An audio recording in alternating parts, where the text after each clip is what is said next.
រូបមន្តរបស់ប្រទេសអ្នកឯងហ៊ានដាក់ត្រឹម10មុខជាងទេតែតម្លៃស្មើគ្នាហើយនិយាយពីថារូបមន្តនេះគឺដាក់រហូតដល់20មុខជាងគាត់ចេញមកក្រោយគេមែនប៉ុន្តែចេញមកនេះគឺចេញមកវាយចោលហ្មងនិយាយរួមទៅផលិតផលបើអន់ជាងបោះចោលគឺអត់ចេញហ្មងចេញរៀងយឺតជាងគេមែនប៉ុន្តែបងប្អូនសាកប្រើម្ដងគឺដឹងតែជាប់ចិត្តហើយសរសើរថាផលិតផលកូនខ្មែរធ្វើបានហើយធ្វើបានល្អជាងរបស់ចោលទៅទៀតខ្ញុំចង់ដឹងថាការធ្វើថ្នាំដុសធ្មេញដែលផលិតនៅក្នុងស្រុកយើងនេះតើយើងត្រូវការវត្ថុធាតុដើមមួយគេខ្លះដែរលោកគ្រូក្នុងការផលិតថ្នាំដុសធ្មេញឱសថបុរាណខ្មែរបបោនេះមួយនេះដើម្បីមុននឹងបានជាផលិតផលសម្រាប់អញ្ចឹងយើងឆ្លងកាត់ដំណាក់កាលវត្ថុធាតុដើមជាច្រើនឥឡូវសូមបងកលេចមើលលើតុនេះខ្ញុំនឹងរៀបរាប់អំពីវត្ថុធាតុដើមទាំងអស់នេះវត្ថុធាតុដើមពាក្យកណ្ដាលសម្រាប់មុននឹងបានប៉ុណ្ណេះនេះយើងចេញពីវត្ថុធាតុដើមមិនទាន់សម្រាប់ហៅថារុក្ខជាតិបាទរុក្ខជាតិណាយើងចម្រាញ់ពីពួកនឹងមកបានយើងបានមកដល់ជីវភេទនឹងវិញវត្ថុធាតុដើមទាំងអស់នេះគឺវាបែងចែកជា4ផាសវាមានផាសម្សៅផាសប្រេងផាសអេកស្ត្រាក់និងផាសទឹកហើយផាសម្សៅគឺយើងមានពីរប្រភេទដែរមានម្សៅប្រភេទម្សៅមាត់ហើយនិងម្សៅគ្រើមប៉ុន្តែប្រភេទនេះទី1ជាប្រភេទម្សៅដែរនេះគឺប្រើសម្រាប់យើងសម្អាតធ្មេញរូបមន្តទី2នេះគឺវាផលិតចេញពីជីអង្កាមហ្នឹងបាទវាជួយឲ្យត្រជាក់វាធ្វើឲ្យត្រជាក់មាត់ធ្មេញវត្ថុធាតុដើមទី1ទៀតនេះគឺមានតួនាទីជួយសម្រាប់មេរោគហើយនឹងផ្ដល់ក្លិនត្រជាក់នៅក្នុងមាត់វាផលិតចេញអំពីដើមរុក្ខជាតិឈ្មោះមួយយ៉ាងឈ្មោះថាដើមឈើអែមចេញពីស្លឹកឈើអែមម្ដងអានេះវិញគឺជួយដកខ្យល់ដង្ហើមយើងប្រើក្នុងថ្នាំធ្មេញនេះជួយដកខ្យល់ដង្ហើមវត្ថុធាតុដើមទី1នេះទៀតគឺផលិតចេញពីដំឡូងបារាំងដូចគ្នាអានេះគឺមានតួនាទីជួយបង្ហាប់សាច់ធ្វើឲ្យវត្ថុធាតុទាំងអស់នេះវាចាប់ចូលគ្នាវត្ថុធាតុដើមទី1ទៀតគឺជាប្រភេទម្សៅធ្មេញអានេះមានតួនាទីជួយធ្វើធ្មេញសចឹងថ្នាំធ្មេញរបស់យើងគឺជួយឲ្យធ្មេញសដែរប្រភេទនេះគឺធ្វើឲ្យយើងមានពពុះហើយទន់នៅក្នុងមាត់ចំណែកឯមួយនេះវិញទៀតគឺផ្ដល់ជាតិផ្អែមនៅក្នុងមាត់ប៉ុន្តែមិនមែនជាស្ករទេឃើញគ្រាប់មិនមែនជាគ្រាប់ស្ករណាផ្ដល់ជាតិផ្អែមនៅក្នុងមាត់គេចម្រាញ់ចេញពីបន្លែបន្ទាប់មួយទៀតអានេះគឺវាជួយឲ្យសាច់ថ្នាំរបស់ធ្មេញកុំឲ្យជួយឲ្យ structure នឹងឡើងស្អាតល្អកុំឲ្យវាប្រែពណ៌ទៅណានេះយើងប្រើមានតួនាទីអញ្ចឹងចំណែកមួយទៀតគឺសារធាតុរក្សាទុកមានថាបង្កើនអាយុអានេះក៏មានជាគីមីពុលដែរអានេះគឺយើងចម្រាញ់ចេញពីកាឌីកូលទៅបន្តទៀតនេះផាសប្រេងនេះគឺនេះផលិតចេញពីជីអង្កាមម្ដងបាទផាសប្រេងជីអង្កាមណាអានេះត្រជាក់បើពេលនេះមានផ្ដល់ក្លិនប្រភេទមួយនេះគឺប្រេងដូងបិទចេញយ៉ាងហ្នឹងដែរប្រេងដូងណាអែមធ្វើឲ្យយើងដោះទៅគឺមាត់យើងសតុនយកធ្មេញយកដណ្ដាតចូលនឹងធ្មេញទៅគឺវាសតុនល្អបាទចានេះគឺជាប្រេងកាឌីកូលបាទនៅអូសីមានវត្ថុបុរាណឱសថបុរាណទាំងអស់បាទប្រភេទ extract នេះខ្ញុំបញ្យល់សរុបតែមួយ extract នេះគឺជាប្រភេទទឹកដែរផាសទៅផាស coffee ពីគេតិចពីប្រភេទនេះគឺចម្រាញ់ចេញពីទៀលកន្ទុយកពើហើយវាជួយធ្វើឲ្យមាត់ធ្មេញរបស់យើងគឺ smooth ទន់ល្អដូចប្រេងដូងតែប្រេងដូងផ្ដល់ក្លិនខ្លះនេះគឺដកចេញអស់ហើយធ្វើឲ្យចាញ់ធ្មេញយើងរឹងមាំដែរតួនាទីសំខាន់ដែរសារធាតុនេះគឺចម្រាញ់ចេញពីស្លឹកត្បែកមានតួនាទីប្រឆាំងបាក់តេរីនៅក្នុងមាត់ហើយនឹងជួយធ្វើឲ្យចាញ់ធ្មេញរបស់យើងរឹងមាំនិងកាត់បន្ថយក្លិនមាត់ប្រភេទ extract ទាំងអស់អានេះគឺចម្រាញ់ចេញពីផ្លែប៉ោមរុក្ខជាតិនេះគឺយើងយកមកពីស្រុកគេបាទខ្លាប្រាយើងយកមកពីស្រុកគេស្រុកខ្មែរយើងមានដើមរុក្ខជាតិនេះមានតួនាទីសំខាន់គឺជួយឲ្យធ្មេញសជួយប្រឆាំងបាក់តេរីនៅក្នុងមាត់ធ្វើឲ្យធ្មេញចាញ់ធ្មេញរបស់យើងរឹងមាំប្រភេទមួយនេះវិញគឺចម្រាញ់ចេញពីបន្លែអានេះផ្ដល់ជាតិផ្អែមនៅក្នុងមាត់ហើយនឹងធ្វើឲ្យមាត់យើងសតុនខ្លាំងមែនទែនពណ៌គឺធ្វើចេញពីផ្លែប៉ោមខ្ចីបាទកិនសម្បកចេញពីផ្លែប៉ោមប៉ានេះយើងប្រើជាប្រភេទទឹកអញ្ចឹងសរុបមកវត្ថុធាតុដើមពាក្យកណ្ដាលសម្រាប់នេះយើងនៅពេលដែលយើងចាប់ផ្ដើមផលិតគឺយើងផលិតជាឡាបូជូនបងតេស្តនេះគឺយើងធ្វើតែ100ក្រាមទេឃើញដាក់ដើម្បីបង្ហាញការពិតទៅយើងធ្វើឡាបូតេស្តជូនបងគឺតែ100ក្រាមទេ100ក្រាមហើយនៅពេលដែលតេស្តត្រូវបានយើងគុណឡើងម៉ាស៊ីនធំដើម្បីផលិតទៅជាខ្នាតឧស្សាហកម្មអញ្ចឹងណាដំបូងយើងតេស្តតែ100ក្រាមជូនហើយយើងដាក់គ្រឿងវាចូលគឺមានដំណាក់កាលនៃការគ្រប់គ្រងកម្ដៅប្រមាណនាទីម្ដងតម្រុំបានចេញជាបែបហ្នឹងយើងដំបូងយើងឃើញតែបែបហ្នឹងគឺមានតែភាពងាយស្រួលមកតែមិនមែនគឺបាក់ស្មុគស្មាញបាទចាអញ្ចឹងមានន័យថាត្រូវឆ្លងកាត់ម៉ាស៊ីនមួយតង់ទៀតបានអាចសម្រេចចេញអានេះពាក់កណ្ដាលសម្រេចចាសុំសួរលោកគ្រូបន្តិចតកតងនឹងបទពិសោធន៍លោកគ្រូធ្វើអានេះតើលោកគ្រូមានជំនាញខាងផ្នែកអីគេខ្លះបានអាចមកធ្វើផលិតជាថ្នាំដុសធ្មេញបានបាទ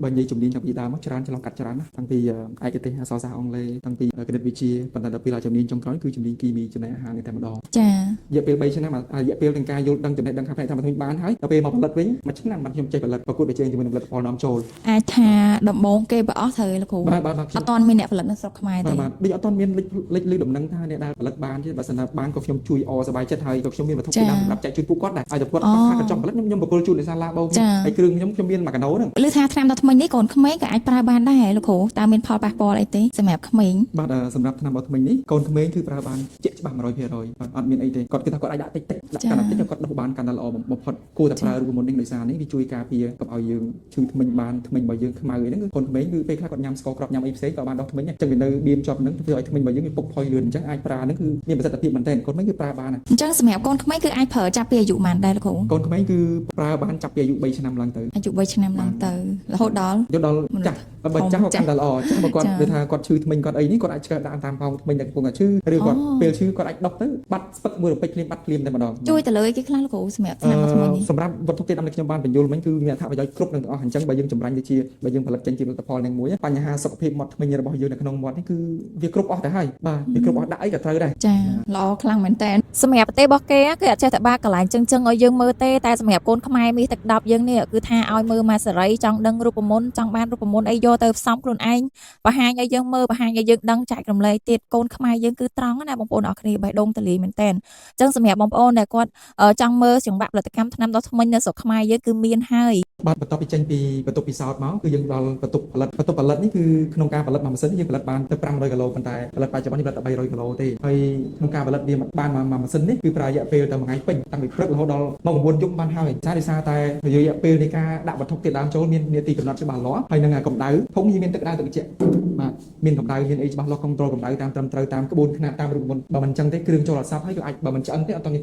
មានប្រតិកម្មជាមួយគ្នាល្អអាចបណ្ដាលឲ្យខូចគុណភាពបាទប្រភេទម៉ាស៊ីនច្រកថ្នាំថ្មីតែប្រភេទទីប លោកគ្រូតាក់ទងនឹងការផលិតនេះហេតុអីក៏មិនដាក់ជាប្រភេទទីបចាំបាច់ដាក់ជាប្រភេទឡងហើយយើងត្រូវបៀកដៃមិនប្រើម៉ាស៊ីនទៅលោកគ្រូ ដូចម៉ាស៊ីនខាងនោះមិញខ្ញុំបញ្យល់បងមិញគឺវាច្រកចូលតាមគូតបាត់គូតដោយសារសាច់របស់វាជ្រាយសាច់របស់វាជ្រាយសាច់របស់វាជា paste មានជ្រាយមិនទឹកសាមសើមានអាឡូមគឺទុនសាច់ទុនច្រកបានប៉ុន្តែនេះវិញគឺសាច់ប្រភេទសាច់ដូចអត់ស្មូតតែបន្តិចទៀតឡើងជាម្សៅអញ្ចឹងគឺធ្វើសាច់ប៉ុណ្្នឹងតែម្ដងនេះទៅតាមម្ចាស់ brand គាត់កំងដែរអញ្ចឹងធ្វើបែបនេះបានម៉ាស៊ីនយើងច្រកបានទេលើលោកសាច់មានតែមួយយើងបៀកដោយដៃដោយសារឃើញអត់មានពាក់តាណាទេសាច់វាខាប់ណែនតែម្ដងចឹងតែពុកក្បាលឯងបែកពោមតែម្ដងបាទសាច់វាខាប់ណែន សម្រាប់ចំណាប់អារម្មណ៍របស់បងមានចំណាប់អារម្មណ៍យ៉ាងណាដែរនៅពេលដែលបងអាចផលិតផលិតផលនេះនៅលើទឹកដីរបស់ខ្លួនឯងដោយអត់ចាំបាច់យកពីគេមកហ៎បង ចាសម្រាប់ខ្ញុំវិញមានអារម្មណ៍ថាមានមោទនភាពនិយាយរួមទៅគឺអត់នឹកស្មានថាមានរោងចក្រដែលអាចផលិតបានដឹងថាវាពិបាកខ្លាំងមែនទែនហើយយើងតេស្តដល់ទៅ8ដងហើយនិយាយទៅរឿងប្រវត្តិធ្វើផលិតផលខ្ញុំអត់ដែរតេស្តដល់ទៅ8ដងខ្ញុំនិយាយត្រង់លើកទី1ដោយសារតែដោយបញ្ជាក់ជូនអញ្ចឹងគឺយើងចង់បានគុណភាពព្រោះលើកនេះនៃការផលិតរបស់យើងគឺយើងផ្ដោតទៅលើផលិតផលខ្មែរយើងចង់ស្ដារគេឈ្មោះពាក្យថាផលិតផលខ្មែរគឺវាមានគុណភាពហើយរោងចក្ររបស់យើងគឺមានស្តង់ដារនៅក្នុងការផលិតអ្វីដែលពិសេសហ្នឹងគឺកូនខ្មែរយើងគឺគាត់មានសមត្ថភាពច្រើនទៀតចាដែលគាត់អាចផលិតផលិតផលជាច្រើនទៀតដែលយើងគឺទាន់បានជួបគាត់អីចឹងណាយើងចាប់ផ្ដើមផ្លាស់ប្ដូរផ្នត់កំណត់តាក់ទងជាមួយនឹងការប្រើប្រាស់ផលិតផលខ្មែរដែលពីមុនគាត់ទៅលើផលិតផលខ្មែរដកដៃចេញវិញឥឡូវអត់ទេគាត់ទៅលើផលិតផលខ្មែរគឺលូកដៃចូលហើយជាក់ស្ដែងដែលយើងចេញបានមួយជើងហើយគឺអតិថិជនសរសើរគ្រប់គ្នាគឺមិននឹកស្មានថាធ្វើបានប៉ាត់ប្រកបចឹងថាមានអតិថិជនខ្លះគាត់ឆ្ងល់គាត់ថាធ្វើមែនធ្វើបាននៅខ្មែរមែននៅខ្មែរមានរោងចក្រធ្វើបានមែននិយាយទៅគឺគាត់អត់ដែរដឹងថានៅស្រុកខ្មែរមានរោងចក្រដែលអាចផលិតថ្នាំថ្មីបានហើយដល់ពេលធ្វើបានប្រភេទខ្លងទៀតសាច់ថ្នាំហាក់ណែនគឺគាត់វ៉ាវមែនទែនប្រភេទទីបគាត់អត់សូវឆ្ងល់ទេដល់ពេលប្រភេទខ្លងដឹងស្រាប់ទេនិយាយទៅគឺនេះរោងចក្រទី1ដំបូងគេនៅកម្ពុជាដែលផលិតសាច់ថ្នាំប្រភេទខ្លងនេះបានខ្ញុំហ៊ាននិយាយចឹងហ្មងបងប្អូនរបស់យើងខាងវិកខ្ចប់គឺសុទ្ធតែខ្មែរទាំងអស់ចាអញ្ចឹងសូមប្រើដោយមានមោទនភាពអញ្ចឹងគ្រូអ្នកផលិតខ្មែរខ្ញុំអ្នកចែកចាយខ្មែរបងអ្នកសម្ភារខ្មែរជាពិសេសគឺបងប្អូនយើងខ្មែរទាំងអស់អញ្ចឹងខ្មែរប្រើផលិតផលខ្មែរដោះធ្មេញជាមួយនឹងថ្នាំដោះធ្មេញឱសថបុរាណខ្មែរបូបូគ្រប់គ្រងផលិតផលខ្មែរពួកយើងមានការងារធ្វើជួយលើកស្ទួយសេដ្ឋកិច្ចជាតិចាអញ្ចឹងសម្រាប់ពុកម៉ែបងប្អូនដែលកំពុងតែមានបញ្ហាមាត់ធ្មេញមិនថារលាកចាញ់ធ្មេញរាក់ស៊ីធ្មេញឈាមតាមជើងធ្មេញពុកធ្មេញស្រាវធ្មេញឈឺធ្មេញហាមតាមជើងធ្មេញកំណត់កំបោរកាហ្វេតាមរៃជាពិសេសគឺបញ្ហាក្លិនមាត់ស្អុយអាចធ្វើការជ្រើសរើសប្រើប្រាស់ជាផលិតផលថ្នាំអត់ធ្មេញអសបុរាណខ្មែរបូបូរបស់យើងបានថ្នាំអត់ធ្មេញអសបុរាណខ្មែរបូបូជាថ្នាំអត់ធ្មេញប្រភេទក្លងដំបូងគេនៅកម្ពុជាតាំងពីឆ្នាំ2017គ្រាន់តែពីមុនគឺឈ្មោះថ្នាំអត់ធ្មេញបែបខុសខាផលិតក្នុងប្រទេសថៃបច្ចុប្បន្នខាងក្រុមហ៊ុនបានធ្វើការផ្លាស់ប្ដូររោងចក្រមកផលិតក្នុងប្រទេសកម្ពុជារបស់យើងវិញប្រូឈ្មោះទៅជាថ្នាំអត់ធ្មេញអសបុរាណខ្មែរបូបូបរិមាណប្រើប្រាស់ប៉ុនគ្រាប់សណ្ដែកដដែល